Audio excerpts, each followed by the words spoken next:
Välkommen alle sammen. Let's talk about Greenland. Because once again, it's in the news after Donald Trump floated the idea of bringing Greenland under US control, and everyone's getting all up in a fuss. As a US and Norwegian citizen, I don't really have a side in all of this.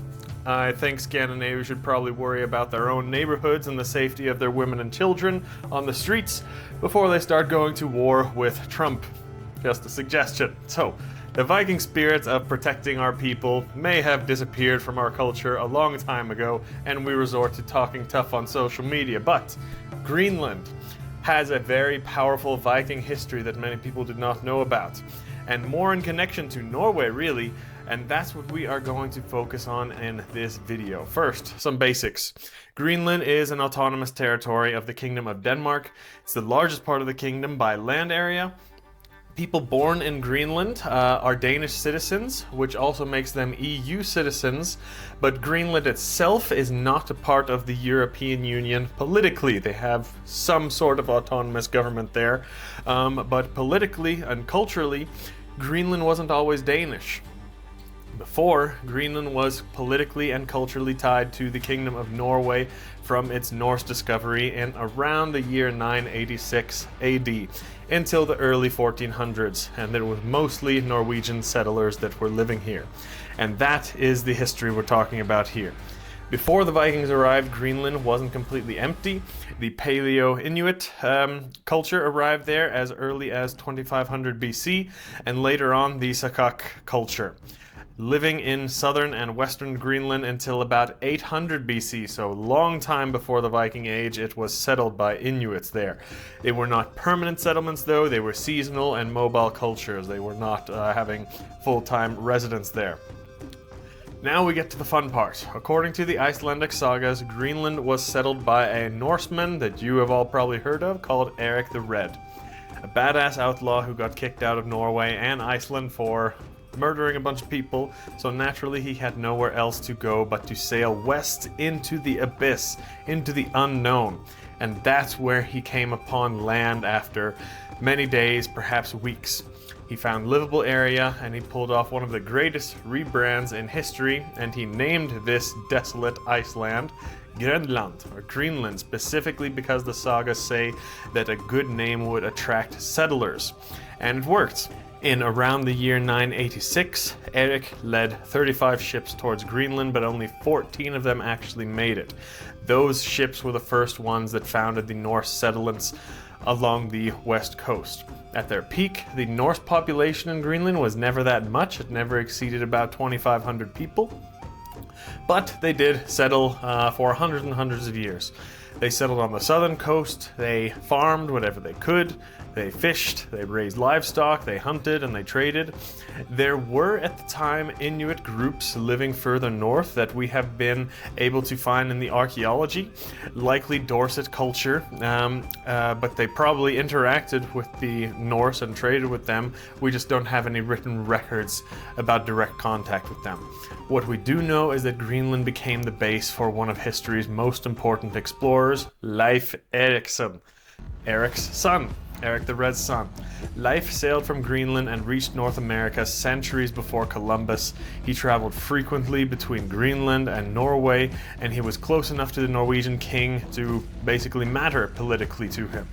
Although Greenland was still pagan, Leif was converted by King Olav in Norway, and he was sent to Greenland to spread Christianity. That did not go so well, as you might imagine. Greenland remained deeply pagan for a long time. While King Olav and the later kings that came after him tortured and persecuted those who didn't convert to Christianity, Greenland was just so remote and far away that they couldn't enforce their Christianization there. In fact, the most detailed account of a Seiðr ceremony that we have anywhere in Norse records comes from Greenland in the saga of Erik the Red. Seiðr was a form of ritual magic, pretty close to shamanism, involving spirits being called, and according to the sources, Greenland was believed to be full of spirits here. But life there was also brutal. They did the pagan practice of ættestup. The Landnámabók records famine so severe that during winters, the old and helpless were killed and thrown over cliffs. This is the famous one that you've seen in the Viking TV shows and movies. But we don't have a lot of other evidence that that was actually practiced, so we are not sure if that source is that reliable.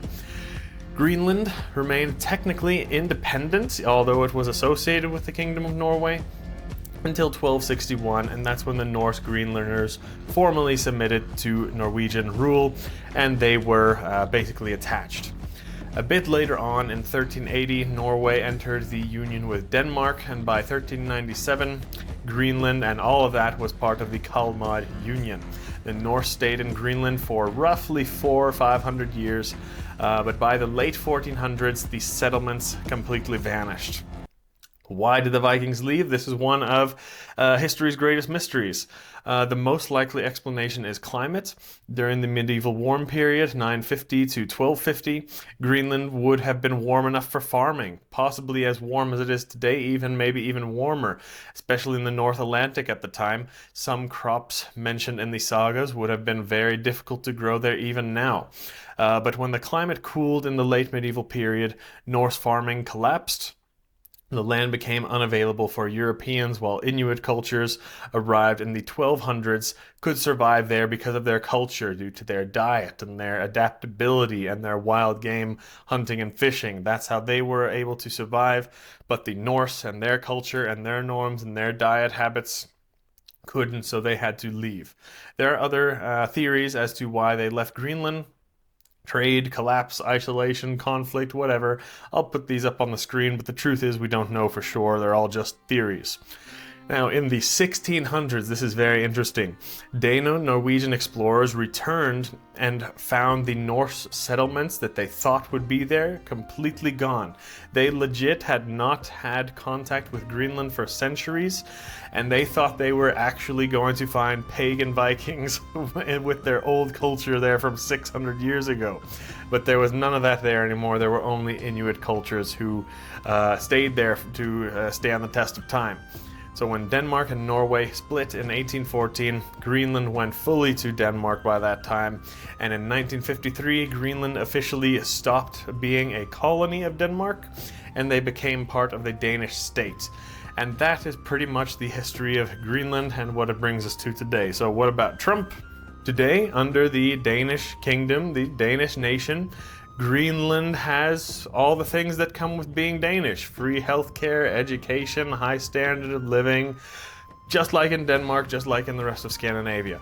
If Greenland seceded from Denmark and they became part of the US, all that would probably disappear. Or maybe it would be like a little wake-up call for the US that they could try and adopt some of those things.